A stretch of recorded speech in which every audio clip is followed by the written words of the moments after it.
everybody, it's Mike, and I know it's been a long time since I put a video out, since last summer, summer of 2019.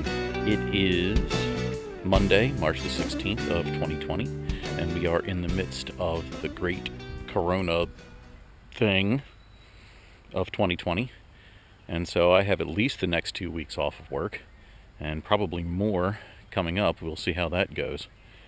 But yeah, it's been an interesting year.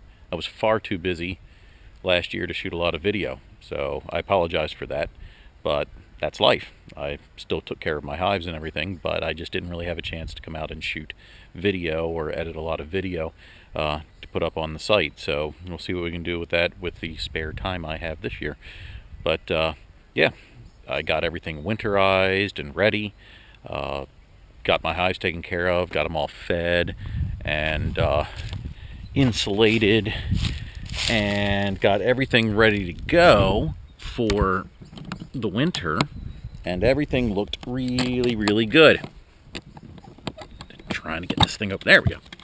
But yeah, I got it all winterized, and I even put a nice quilted blanket in there. And then I noticed a problem midwinter. I mean, it had been really busy right up to the time that I shut them down and got everything, plugged up. Got some corks in there and everything, and got them all fed, and they seemed all comfy and cozy when it got cold.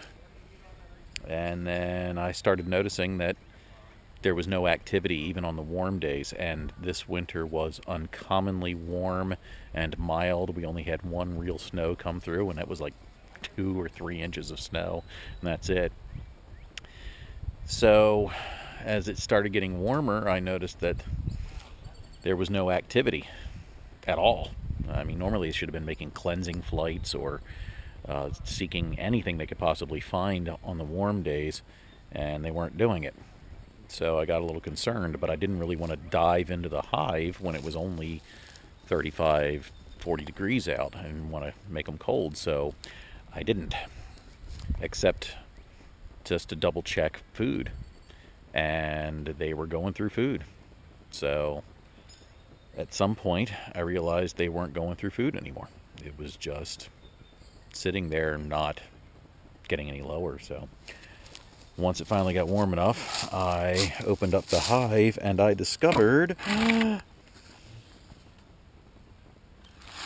that they're gone. All gone. There's a few dead bees in the bottom, but other than that, all gone. They fled at some point. Both hives just totally absconded. I'm sure I did something wrong. I'm still working on figuring out exactly what that might be, and I have a few plans to try and prevent that next time around. So I ordered more bees that I'm going to pick up in late April, as long as I'm actually allowed to leave the house or the property at that point, if we're not under 100% quarantine. So we'll see how that goes. But yeah, I've got plenty of empty comb, and they just decided not to be here anymore. They must have found someplace better. So yeah, we're starting over again. This is all supposed to be a learning experience anyway. So yeah, I'm learning I did something wrong, and hopefully I will get that figured out. But in the meantime, I'm making use of what they left me. So I'll show you what that is here in a minute.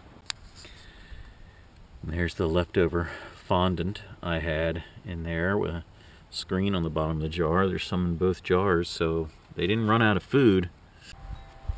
I figured I might as well make use of what they left behind, so I already emptied out the other hive of its comb, and I melted it down to render some beeswax, and I got about, about a quarter pound out of it or something like that, I suppose. But I made myself a box to put in the oven, and a little tray, and I let it melt down through some paper towels into a water-filled pan underneath.